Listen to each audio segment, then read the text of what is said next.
नमस्कार दोस्तों, राजस्थान के सबसे लोकप्रिय चैनल लक्ष्य एजुकेशन हम में आपका हार्दिक स्वागत है। दोस्तों, हमारे चैनल के माध्यम से कक्षा 10वीं की राजस्थान अध्ययन की पुस्तक आप सभी विद्यार्थियों के हित में पढ़ाई जा रही है। तो दोस्तों, जिसका chapter number 10 part number 2 Rajasthan के प्रमुख पर्यटन स्थल, इसका पार्ट नंबर 1 हम कल पढ़ा चुके थे। आज सेकंड पार्ट है।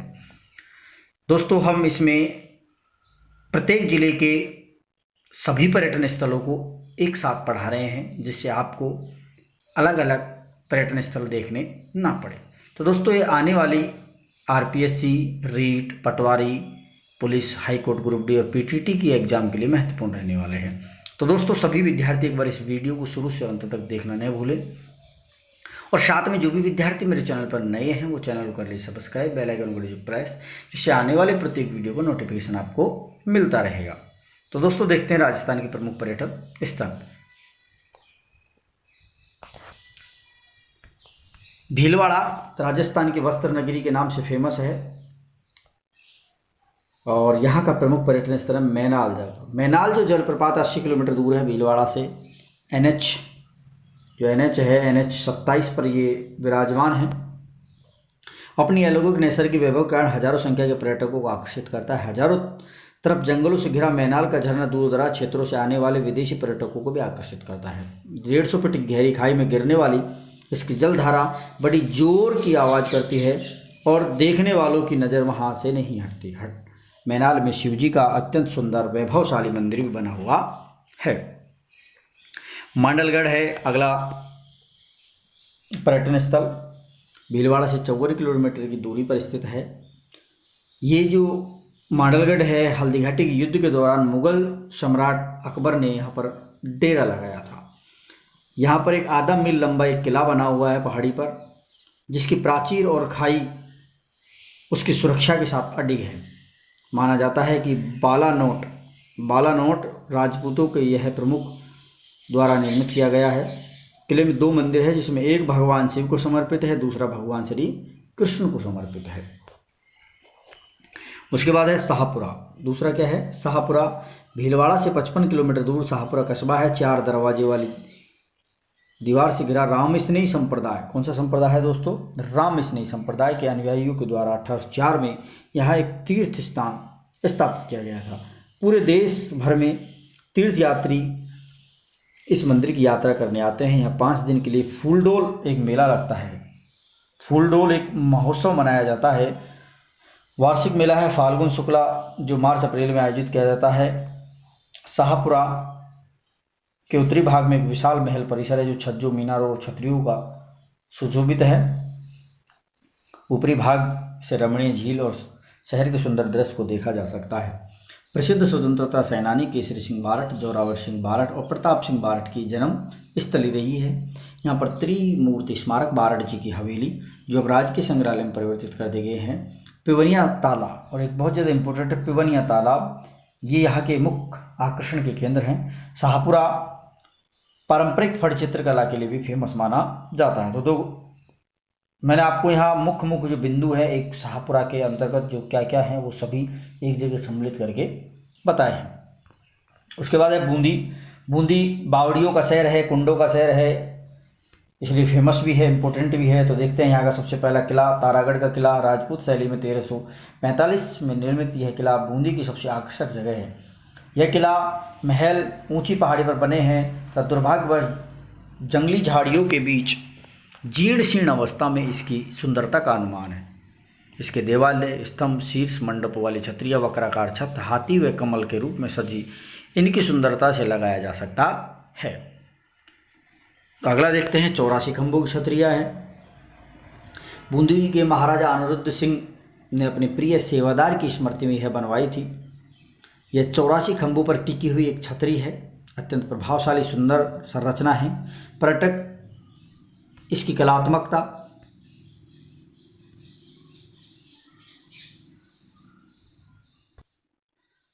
पर नक्काशी जिसमें हिरण, हाथी और अप्सराओं का चित्रांकन है के कारण बहुत पसंद करते हैं। अगला है चित्र महल, जो कहाँ का है? ये भी बूंदी का है। बूंदी का चित्र महल किसी जमाने में बहुत शानदार बगीचों में भरपूर महल था। जिसमें विभिन्न कलात्मक फव्वारे लगे हैं, बहुत से तालाब हैं, विभिन्न प्रजातियां तथा अनदेखी या अनोखी या विदेशी मछलियां रहती थी। इस महल का नाम इसी कारण चित्र महल पड़ा, क्योंकि इसकी सभी दीवारें और छत बेहद सुंदर और आकर्षक पेंटिंग से सजाया गया है। पुराने ज़माने में 18वीं शताब्दी के दौरान बूंदी शहर मिनिएचर पेंटिंग बनाने वाले कलाकारों का गढ़ था। यहाँ के राजा मिनिएचर पेंटिंग को बहुत बढ़ावा देते। देवी देवता, युद्ध दृश्य, हाथियों और राधा कृष्ण के विभिन्न क्रियाकलापों के चित्र केवल इसी क्षेत्र के कला में देखने को मिलते हैं। चित्र महल एक और चित्रशाला भी है, जिसे महाराजा उमेद सिंह ने के आदेशों से बनवाया। यह चित्रशाला चूँकि महल के एकदम अंदरूनी हिस्से में है, यहाँ बनी पेंटिंग को सूर्य की रोशनी और मौसम की नमी से अभी तक कोई नुकसान नहीं पहुंचा। यहाँ के कलाकारों के द्वारा पेंटिंग को दी गई चमक और रंग मूल रूप से मौजूद है। इसके बाद आती है बूंदी में जो फेमस है रानी की बावड़ी। क्वीन स्टेबल रानी की बावड़ी 1699 में बूंदी के महाराजा अनुरुद्ध सिंह की पत्नी नाथावत ने बनवाई। मुख्य द्वार है जो आमंत्रण देता हुआ प्रतीत होता है। बहुमंजिला बावड़ी के तोरण द्वार पर गजराज से उत्कृष्ट नक्काशीदार अंकन है, जिसमें सूंड के अंदर की ओर मोड़ा गया है, जिसे ऐसा आभास होता है कि मानो हाथी बावड़ी में पानी पी रहा है। उसके बाद आता है अगला चित्तौड़। तो देखते हैं दोस्तों चित्तौड़ के बारे में। चित्तौड़ का किला सिसोदिया राजपूतों का गढ़। यह किला गंभीर और बेड़ज नदी के तट पर स्थित है। कौन सी नदियों पर? गंभीर और बेड़ज। इस किले में निर्माण की ऐतिहासिक तिथि पर मतभेद है। पौराणिक कथाओं के अनुसार पौराणिक युग में महाभारत महाकाव्य के एक पांडव नायक भीम द्वारा प्रारंभ किया गया था। किले में बहुत से भव्य स्मारक हैं, जिन्हें कुछ समय की मार झेलकर जीर्ण शीर्ण हो रहे हैं। अगला है विजय स्तंभ। यह महाराणा कुंभा ने मालवा के मुस्लिम शासक को हराकर अपनी विजय का जश्न मनाने और उसे चिरस्थायी करने की उपलक्ष्य में 1440 में बनवाया था। कब बनवाया था? 1440 में बनवाया। 8 वर्षों में निर्मित शिल्पकला का अद्भुत नमूना विजय स्तंभ लाल बलुआ पत्थर सफेद संगमरमर से बनाया 9 मंजिल स्तंभ है। हिंदू देवी देवताओं की मूर्तियां अलंकृत है। इसमें ऊपर जाने के लिए संकरी सीढ़ियों का रास्ता है और ऊपर जाकर बालकनियों से पूरे शहर का विहंगम दृश्य देखा जा सकता है।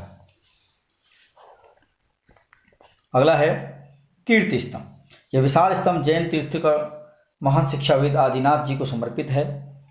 यह धनी जैन व्यापारी जीजा बघेरवाल और उसके पुत्र पुण्य सिंह ने कीर्ति स्तंभ एक धनी जैन व्यापारी जीजा बघेरवाल और पुण्य सिंह ने 13वीं शताब्दी में करवाया, जो 24.5 मीटर ऊंचा हिंदू स्थापत्य शैली बना है।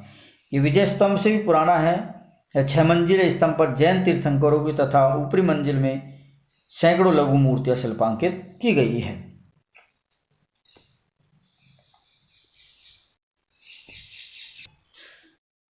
अब आएगा इसके बाद है भैंसरोडगढ़ का किला। कौन सा किला है? भैंसरोडगढ़ का किला।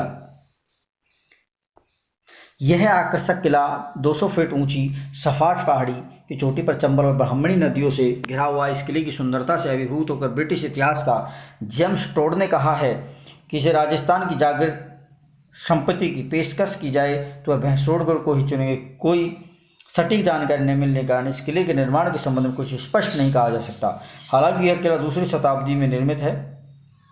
ऐसा माना जाता है कि कई राजवंशों के अधीन रहने के बाद ऐसी मान्यता है कि अलाउद्दीन खिलजी ने इस किले पर हमला किया और यहाँ से सभी पुराने मंदिर और इमारतों को नष्ट कर दिया। वर्तमान में इस किले को शाही परिवार द्वारा एक शानदार हेरिटेज होटल के रूप में संचालित किया जा रहा है। 3 तरफ नदियों से घिरे अरावली पर्वतमाला और घने जंगलों के बीच स्थित इस किले की खूबसूरती देशी विदेशी पर्यटकों के लिए बहुत आकर्षित करती है।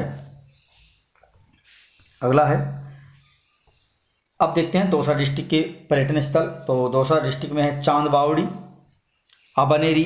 राजा चंद्र सिंह के द्वारा स्थापित जयपुर आगरा सड़क पर आबानेरी एक जगह है जहाँ पर चांद बावड़ी बनी हुई है। दौसा जिले का मुख्य आकर्षण का केंद्र है।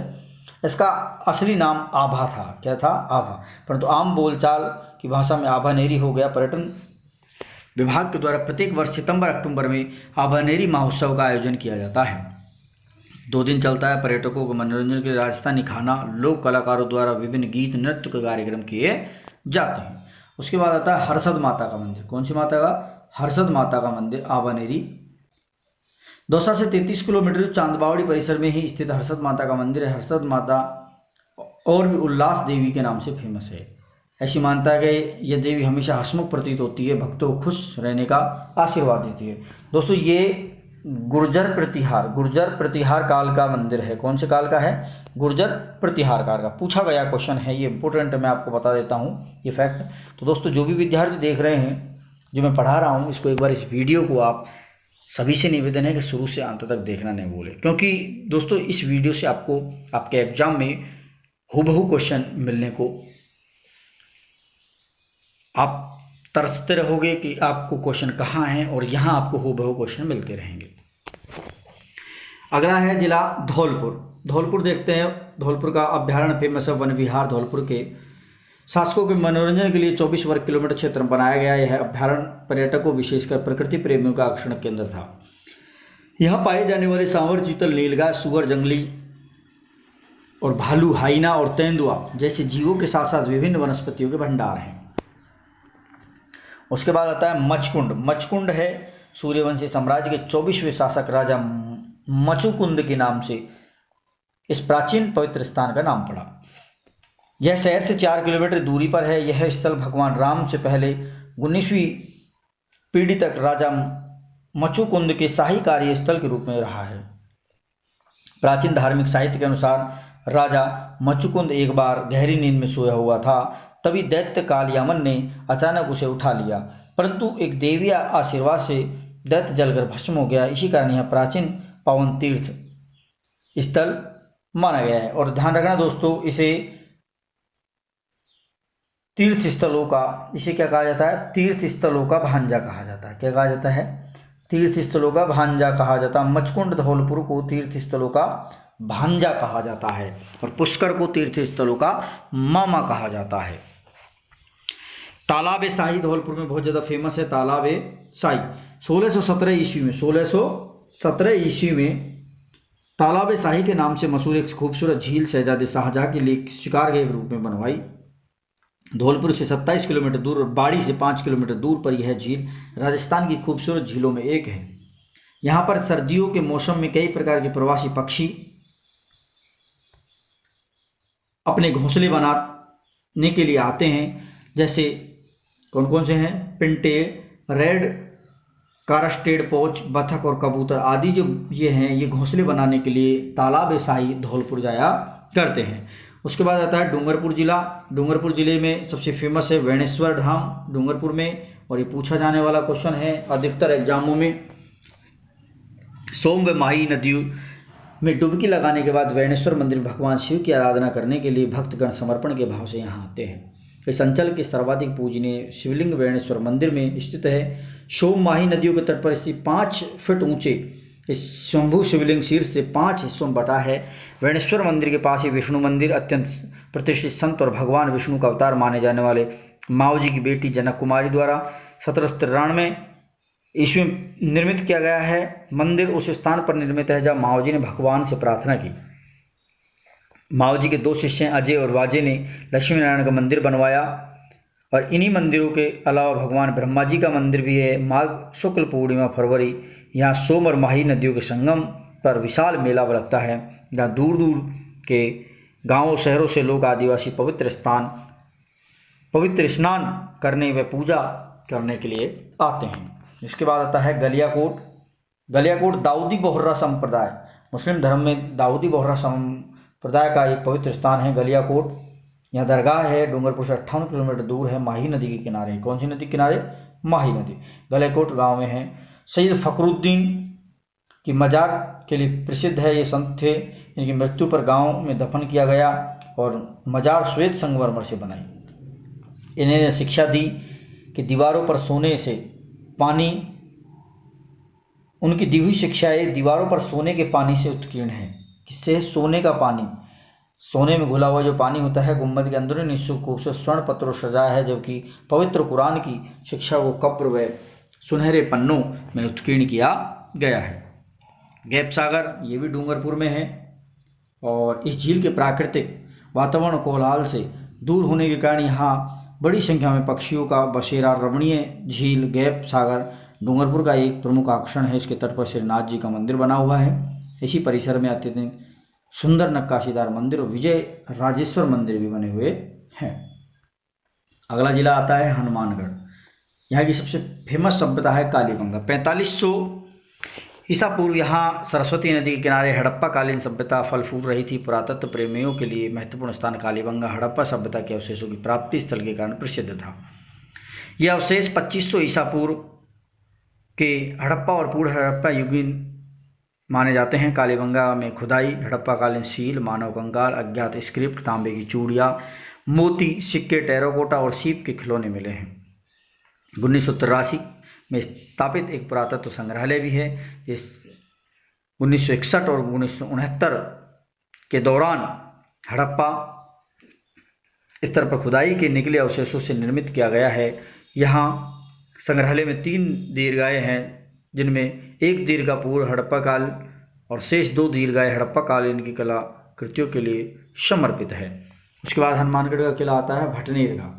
फेमस है हनुमानगढ़ किला या भटनेर का किला।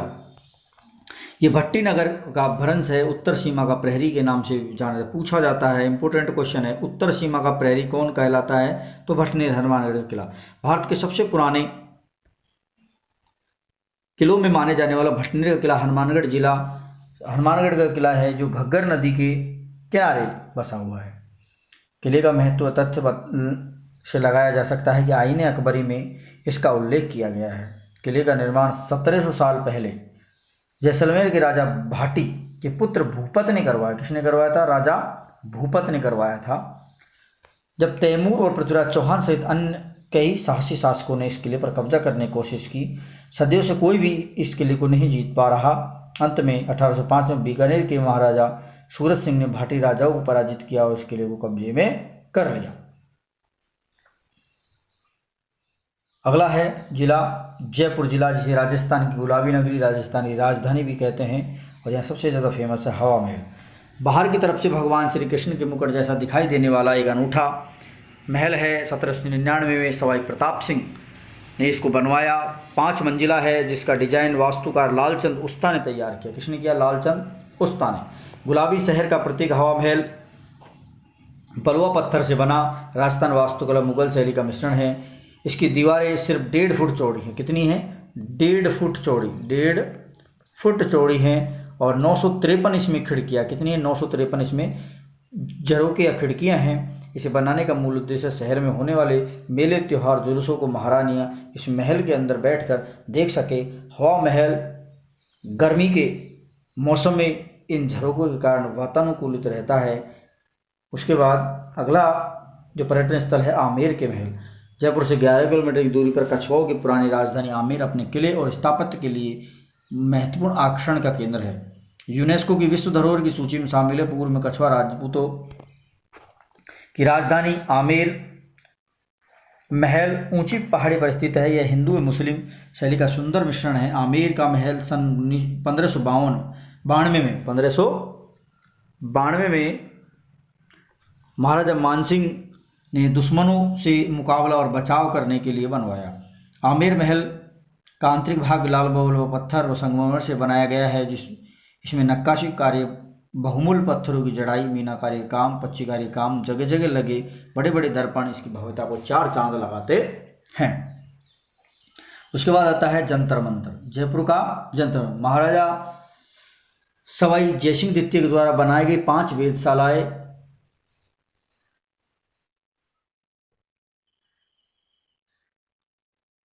यह वेधशाला जयपुर की है, जिसमें जंतर मंतर नाम दिया गया है। यूनेस्को के द्वारा इसे विश्व धरोहर की सूची में शामिल किया गया है। इसमें बनाए गए जटिल यंत्र समय को मापने, सूर्य की गति और कक्षाओं का निरीक्षण, जो नक्षत्र हैं नक्षत्रों की गतियों का मापन किया जाता है और आकाशीय जो उल्का पिंड है उनसे संबंधित विस्तारित जानकारी देते हैं। अगला है जयगढ़ का किला। 1726 में महाराजा जयसिंह द्वितीय ने ही जयगढ़ का किला बनवाया। आमेर की सुरक्षा के लिए बनवाया है ये किला। ये शस्त्रागार, अनूठा शस्त्र संग्रहालय, तोप बनाने का कारखाना भी कहते हैं। विश्व की सबसे बड़ी तोप जयबाण के कारण राजस्थान में आने वाले प्रत्येक पर्यटक जयपुर आकर इस तोप से जरूर देखते हैं।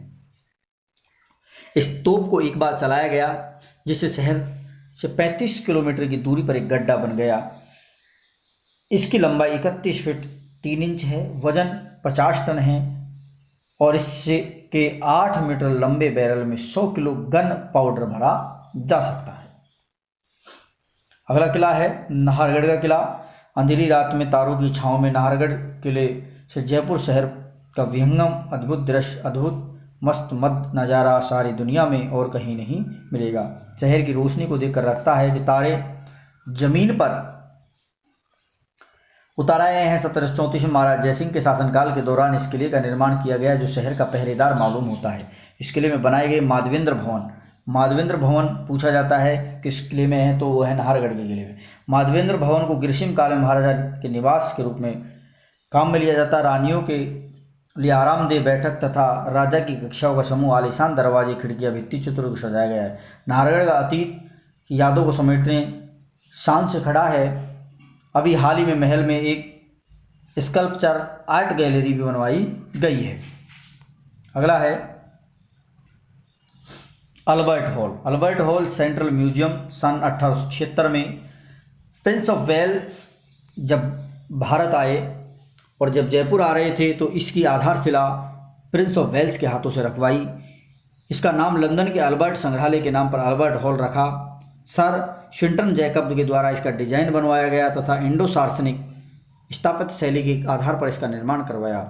रामनिवास बाग के बीच में अल्बर्ट हॉल की अभूतपूर्व मनमोहक इमारत हर मौसम पर्यटकों को आकर्षित करती है। इसमें जयपुर कला विद्यालय, कोटा, बूंदी, कृष्णा उदयपुर शैली के चित्र का बड़ा संग्रह है। दोस्तों ये अल्बर्ट हॉल है जयपुर के महाराजा राम सिंह द्वितीय के समय ये बनवाया गया था।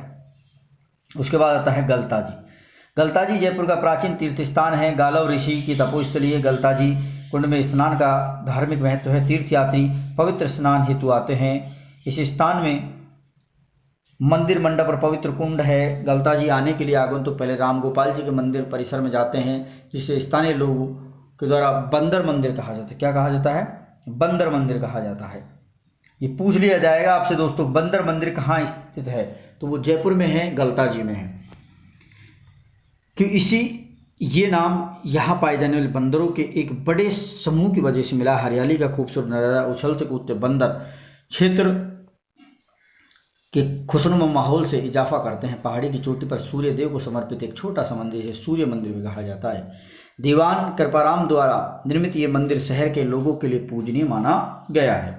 ईसरलाट सरगासूली शहर के बीचों बीच 60 फीट की ऊंची भव्य ईसरलाट को स्वर भेदी मीनार या सरगासूली भी कहते हैं। राजा ईश्वर सिंह ने 1749 ईस्वी में एक मीनार को एक शानदार जीत की स्मृति में बनवाया। त्रिपोलिया गेट के निकट स्थित इस मीनार में अंदर की तरफ ऊपर एक जाने के लिए सीढ़ियाँ बनी हैं जिसमें चढ़कर ऊपर से जयपुर का विहंगम दृश्य दिखाई देता है। इसके बाद है गोविंद देव जी का मंदिर। शहर में गोविंद देव जी आकर्षक प्रतिमा सवाई जयसिंह वृंदावन से जयपुर लाए थे। कहाँ से लाए? वृंदावन से जयपुर लेकर के आए। यहाँ पूरे सम्मान के साथ शहर के परकोटे में स्थित श्री गोविंद जी का मंदिर स्थापित है। शाही परिवार स्थानीय लोग द्वारा पूजनीय गोविंद जी के जो मंदिर में 7 झांकियों के माध्यम से दर्शन की समुचित व्यवस्था की गई है।